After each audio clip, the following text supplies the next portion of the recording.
Benopor Gléon. C'est une coopérative composée de 24 membres, dont 3 femmes et 3 jeunes. Donc c'est une coopérative qui est spécialisée dans la production de maïs. Donc cette année, ils ont réussi à blander 33 hectares de maïs et de manioc, les deux ensemble. La coopérative est représentée par M. Ganga Placide, c'est le président de la coopérative.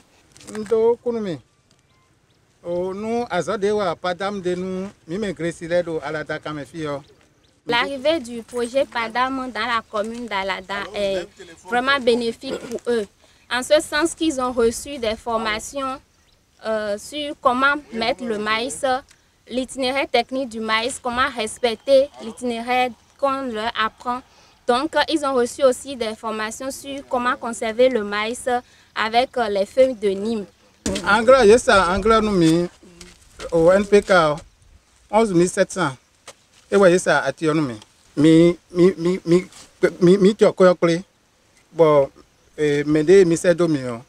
Et wa projet Padam Simeon. Et wa boyi, kwele, bon, mi de medo, titon. Voyez, banque boué sous cœur. Encore, y a boué sous cœur. Oui, maman, 5 jours, mais 2 jours, blobo, agban, et wa, siège miton. D'ailleurs, minon les globes, pépé, mais, bah, non, comme yo, wendo. Kadio de suno no fine bonu do nduru de do ekungan ji o e wenu na bajo bo e no yon dile na yon bon e lo de mi do angre na ji o e wan wu gan de o de mi no blow wide ile on azo de padam do wa we o e we mi do kwe lo mi ji tinukun de mi na ya ji o e na wu gan de mi ya wide do kwe de o me. Donc ce que le producteur avait dit, c'est qu'ils ont reçu toutes ces connaissances, mais qu'ils demandent à ce que les engrais, le prix des engrais soit revu à la baisse, afin de leur permettre de respecter l'itinéraire technique comme cela se doit. Si le projet pouvait nous accompagner en nous fournissant les équipements de travail, ce serait bien, parce qu'à cause du manque de ces équipements, il y a des femmes ou bien certains producteurs qui n'arrivent pas à traiter leurs champs, ce qui fait que la rentabilité diminue.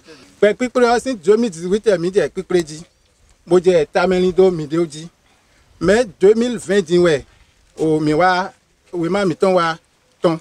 D'ailleurs, l'homme non dolina. Dion me de voler ho machine. Bono wali nu mi. E wali nu mi do gbe oji o fi de mi na su ku ene de yo. Mi no su ipon aton lo fine. Machine de vono li. De vono fion. Nu e me kono sodo ni ole yo. Nu ne le bio aso wa nu eyin. Pusu de na besi glemenu mi ne le yo.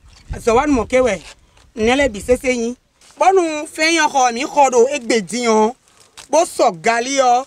Mi no so kwe lan. Bono les ero feyan de vodan. Le yo mi no madaton. Le yo do pono igba me. Mi no so we. Bono de blo de pense do mi me wa zole yo. Mi no ze blo de pense do mi le wo. Azanton do ko tegbe mi ka do gbe do sa mo do na bono kle do fine. E di on se vivi no gle yo. Bono gle yo sin le du e we. To bono le du le lo gona nu ye dele. Donc on y a nous wedo nous les bise se bien e we so bo ndo ye don eni wa ye wa e we so ndo eni abo akondo jelele nu gbo ndo gbeta mo ko ton me anji.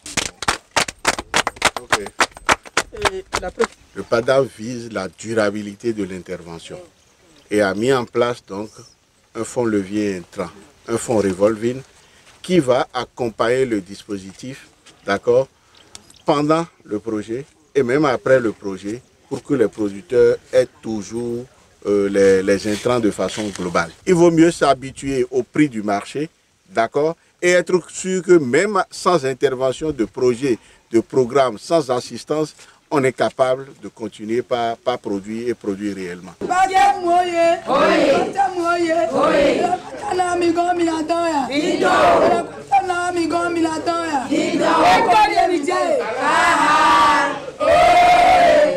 ça quoi. Donc ici on est à Potovi. Potovi, et une des coopératives appuyée par la Fédération des unions de producteurs du Bénin. L'activité prioritaire qui les réunit, c'est la production de riz.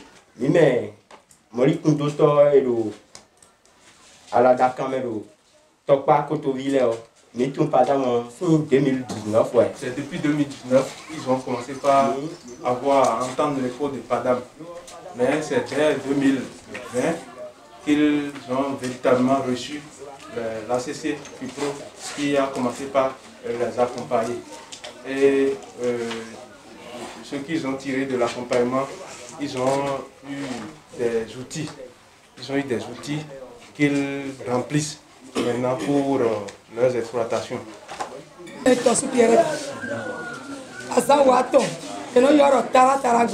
Avant PADAM, elle ne faisait aucune planification avant de commencer par cultiver. Ils cultivent seulement dès que les pluies viennent, l'eau se retire. Maintenant que PADAM est venu, PADAM les a aidés à faire les diagnostics de leur exploitation et aujourd'hui, ils ont un plan de renforcement CEF. Et qu'aujourd'hui, elle sait qu'avant de commencer par cultiver, elle a besoin de tel nombre, telle quantité d'intrants, de semences et d'engrais.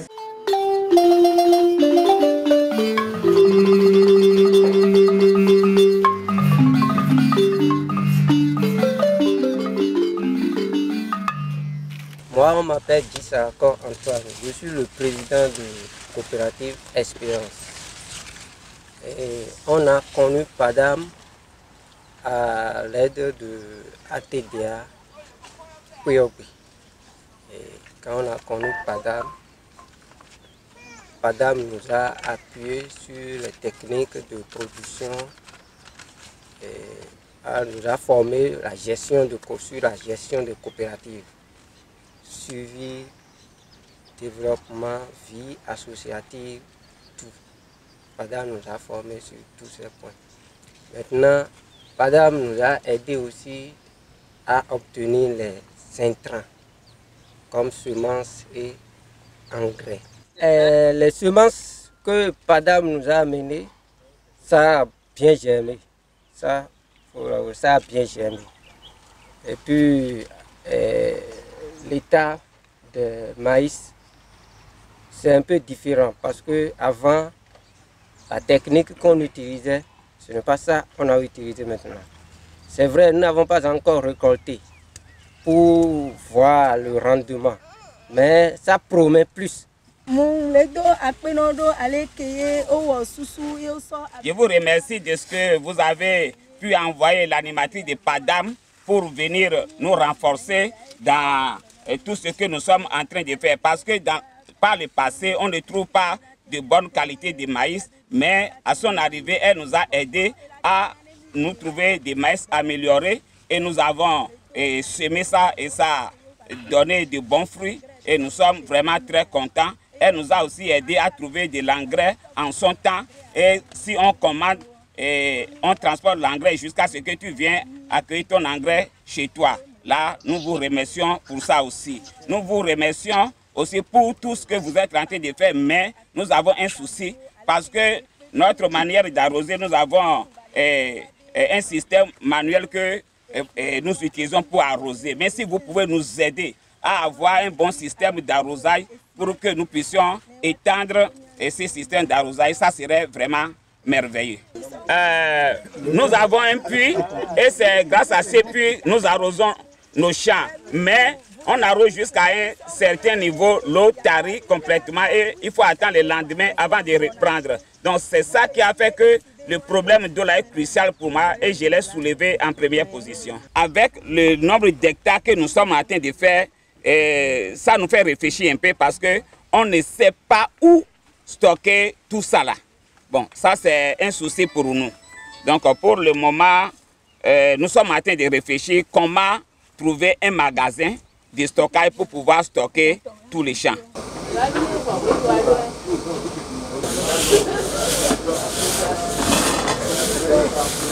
Moi, mon nom, c'est Honoré Rossou. Je suis le promoteur donc, de l'USAP Lalo. Nous sommes dans la transformation et la commercialisation donc, du riz blanc. Et ce qui nous lie avec les producteurs, c'est des relations contractuelles. Et le PADAM est venu voir quelles sont les difficultés que nous rencontrons. Donc, dans la fonction en amont, vous voyez, l'USAP débourse beaucoup de sous pour quand même approvisionner les producteurs en engrais, herbicides, et semences, et aussi les crédits de campagne. Maintenant, avec ETD, il y a quand même un appui de mise en relation forte avec la COP d'IPA à travers le projet PADAM, qui, à lui, a essayé quand même de prendre les commandes à temps pour pouvoir mettre les intrants à temps à disposition des ESAP, mais le paiement est quand même un peu échelonné. Donc ce mécanisme a quand même sécurisé le travail donc, des producteurs. Ça, c'est une action très forte qui a quand même sécurisé plus la relation entre l'entreprise et les producteurs. Et il y a un plan de mise à échelle qui est quand même déjà élaboré et validé tout récemment à un atelier à Moïko et qui retrace toutes les difficultés et les besoins de notre entreprise. Donc ça, c'est d'abord un grand pas que quand même PADAM a fait en notre direction. Il faut aussi également noter que l'environnement du riz n'étant donc pas favorable, il y a l'aspect au marché dont nous entendons de PADAM. Donc il y a aussi des actions qui sont quand même en vue, qui seront quand même développées en ce sens pour que le riz produit et transformé au sein de nos réseaux de producteurs soit quand même à la portée des commerçants retrouvés sur la table des consommateurs. Ce qui va plus donc attirer la production et rendre durable le système dans lequel nous sommes. Donc nous sommes ici dans le magasin de stockage du riz Paris. Donc c'est ça que vous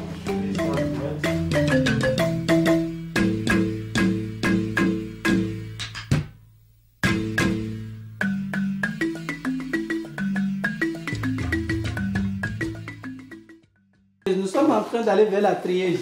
Pour le débarrasser de tout ce qui est corps étranger, déchets, et prêt pour quand même aller sur le marché. Donc c'est un équipement qui quand même représente le poumon de la transformation du riz aujourd'hui. Très apprécié par les consommateurs. Mais c'est un équipement qui au moins par jour fait 4-5 tonnes. 4 à 5 tonnes de tri par jour. Oui.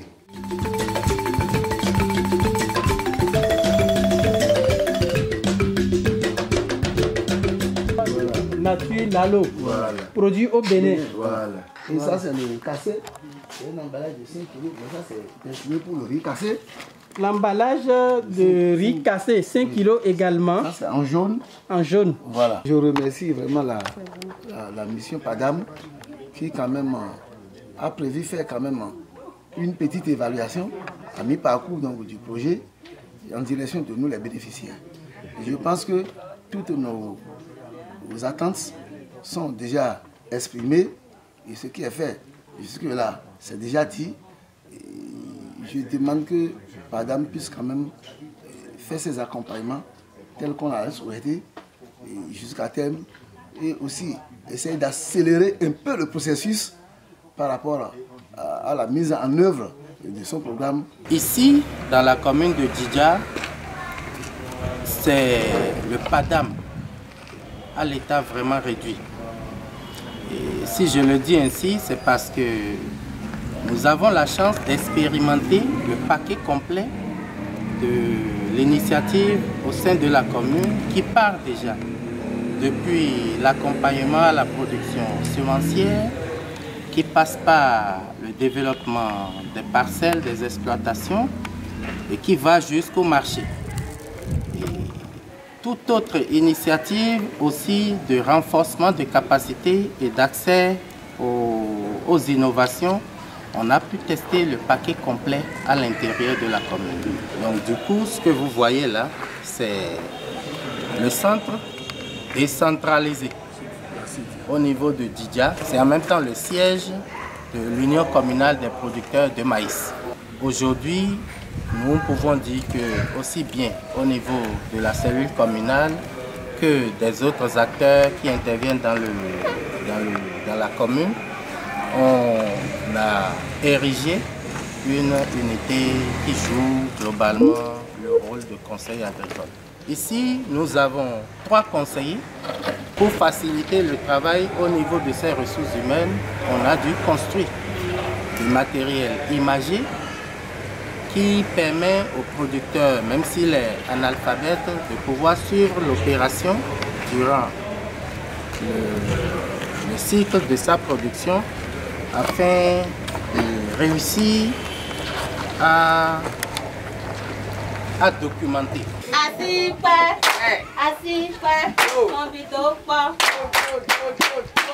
Leurs besoins, chaque fois qu'ils s'adressent à la FIPRO essaie de les accompagner pour qu'ils aient de satisfaction.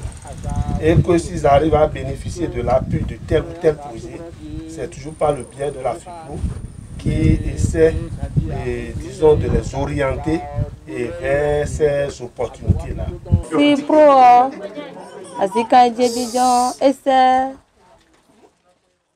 Dans son intervention, elle a plus insisté sur les formations que le groupe a reçues avec l'ensemble des femmes. Et ces formations ont surtout trait aux itinéraires techniques qui a permis de booster le rendement des produits. En termes de rendement, ce qu'ils obtenaient avant les formations, maintenant là, ça a augmenté. Il y a aussi certaines pratiques qui sont interdites, telles que les cultures sur brûlis et le déboisement total pour des fins d'autres choses. Donc ils savent aujourd'hui que sur un hectare, il faut un certain nombre d'arbres pour permettre de faciliter un peu, de lutter un peu contre les changements climatiques. Il a un peu parlé de l'exemple des formations GDT. Et suite à la formation sur les mesures de gestion durable de terre, il y a eu l'installation d'une unité de démonstration. Et c'est une mesure Mukuna qui a été utilisée. Donc, et suite à l'utilisation du Mukuna, il y a eu du maïs. On peut aller voir maintenant. Partout dans le village, il y a la sécheresse qui a vraiment battu son plein, de sorte que le maïs n'a pas donné du tout. Mais pour la mesure GDT là qu'on a utilisée, on peut aller voir maintenant, on aura au moins quelque chose à récolter là.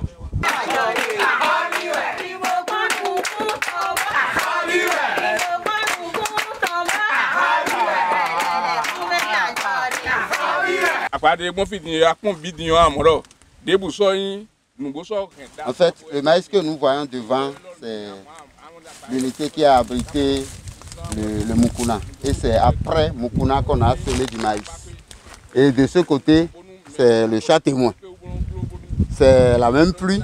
On a semé la même variété Ciné 2000. Et voilà les résultats. On voit qu'ici maintenant, il y a des épis quand même. Malgré la sécheresse dans la zone, on sent qu'ici, on peut récolter quelque chose. Mais de ce côté, on n'espère rien. C'est foutu à l'eau. Donc, il explique que c'est une démonstration qui a permis à beaucoup de producteurs d'apprendre. Puisqu'au départ, c'est difficile aux gens de faire du Mukuna. On pensait que c'est une perte de temps de faire le Mukuna. Mais avec l'expérience là, beaucoup savent maintenant qu'on peut régénérer la fertilité des sols en faisant du Mukuna. Donc, les résultats sont là et puis nous sommes en train de voir. Aujourd'hui, il a complété un peu que la variété Ciné 2000, c'est une nouvelle variété qu'on est en train de promouvoir à cause des changements climatiques. Donc, c'est une variété qu'on peut utiliser résiliente. Donc, il y a aussi actuellement la cherté de cette variété et c'est pas à la portée de tous les producteurs. La vente groupée, selon le producteur, a beaucoup d'avantages. D'abord, le producteur à la récolte a des besoins d'argent et il était obligé de vendre. Mais avec la vente groupée, il va déposer, il prend une avance de l'organisation. Et quand on va vendre, ça coûte un peu plus cher. Le surplus qui est sur la vente là, lui revient. Par rapport au client aussi, et quand on est seul pour vendre, le client a plus de poids. Mais de façon groupée, les producteurs ont plus de poids sur le client. S'il ne veut pas acheter, on peut encore garder là pour un autre client. Donc il y a cette force qui fait que vraiment vendre de façon groupée, ça c'est plus bénéfique que vendre seul. Le bilan est clair. Il n'y a pas de mot d'autre à dire que d'encourager les bonnes pratiques agricoles, les itinéraires techniques que FUPRO vous enseigne, et davantage de cultures de couverture, d'associations de légumineuses avec le maïs pour favoriser justement la rétention en eau. Je pense qu'il faut continuer sérieusement avec les partenaires parce que tout ce que je vois devant moi, l'état végétatif maigre des maïs qui sont juste à côté par rapport à ce que je vois et les résultats sont là. Il nous faut travailler, regarder comment contourner ces paramètres liés au manque d'eau pour qu'on puisse développer davantage la production, la productivité, par conséquent une rentabilité économique pour vous les producteurs et aussi une rentabilité environnementale parce que plus le sol c'est la base de la production agricole, la production animale, si elle est détruite par ce qu'on voit, elle ne pourra pas nous donner à manger.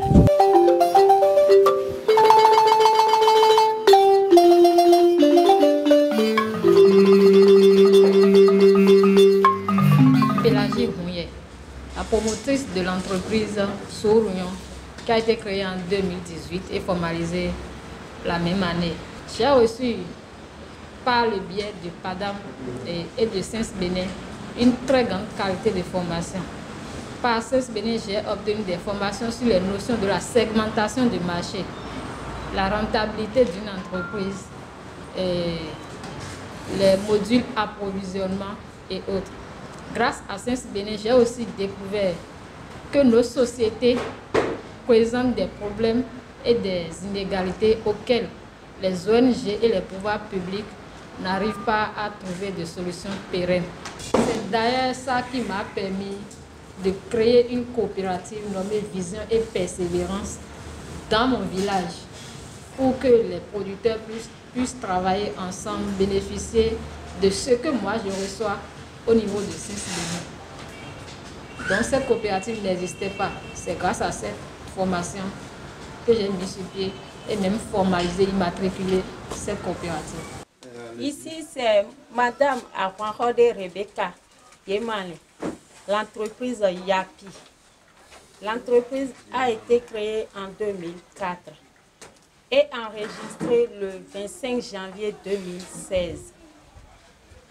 Et je suis spécialement basée dans la transformation des produits, des transformations agroalimentaires, telles que le manioc, angari et ses dérivés, le maïs et ses dérivés. Le maïs, je prends le maïs pour faire la farine enrichie pour les enfants. Et la farine énergétique aussi. Et gambari, les filles, maïs jaune, maïs blanc. En plus, couscous et des biscuits à base de gambari, les filles. On a aussi le gari au lait de coco. Quand le projet PADAM est venu, grâce à son appui, on nous a appris à faire la farine énergétique. Voici la farine maïs jaune énergétique que le projet PADAM nous a appris. Et c'est très intéressant, très nourrissant et moins cher dans la commune pour avoir de matières premières. Avant, on était en informel. Mais grâce à l'appui de PADAM, on a, comme il y a cluster des producteurs avec moi, on a 35 producteurs de manioc. Ils font le manioc, ils font le maïs. Nous sommes en partenariat et donc c'est grâce à eux je trouve la matière facilement. C'est une dame que nous accompagnons déjà à travers les renforcements de capacité sur les différentes techniques de transformation. On l'accompagne également à la participation des foires pour faire connaître ses produits. Elle a participé déjà sous le couvert du PADAM à plusieurs fois. Le besoin est là, la demande est là. Je pense quand même que dans les initiatives de contrat simple, on peut réfléchir et avancer sur un financement. Là, on va l'accompagner pour l'élaboration de son plan d'affaires, c'est assez évident.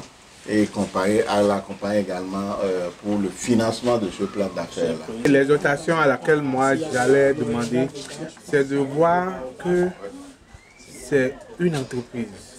Et une entreprise nécessite quoi? Des moyens techniques et des moyens financiers.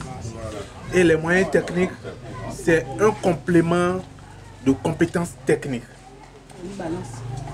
Ne pensez pas que vous seul, vous avez toutes les compétences requises pour faire développer cette entreprise.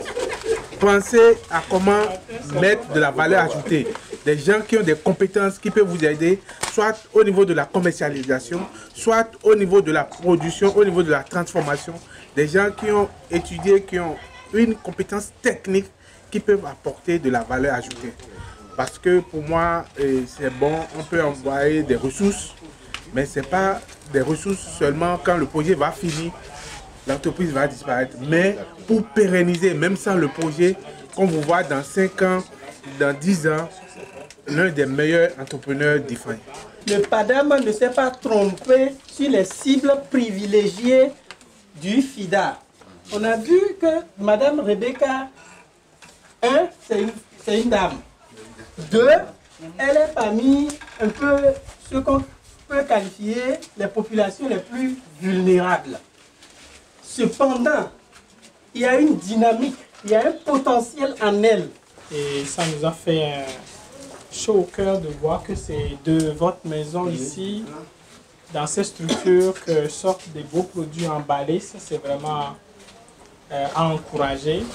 Et le projet voudrait avoir des choses concrètes que les bénéficiaires vivent, et nous avions eu la preuve que vous en êtes une qui bénéficiait ou avait commencé à avoir l'effet d'accompagnement de PADAM. Donc on vous encourage, le projet vous encourage, FIDA vous encourage à continuer.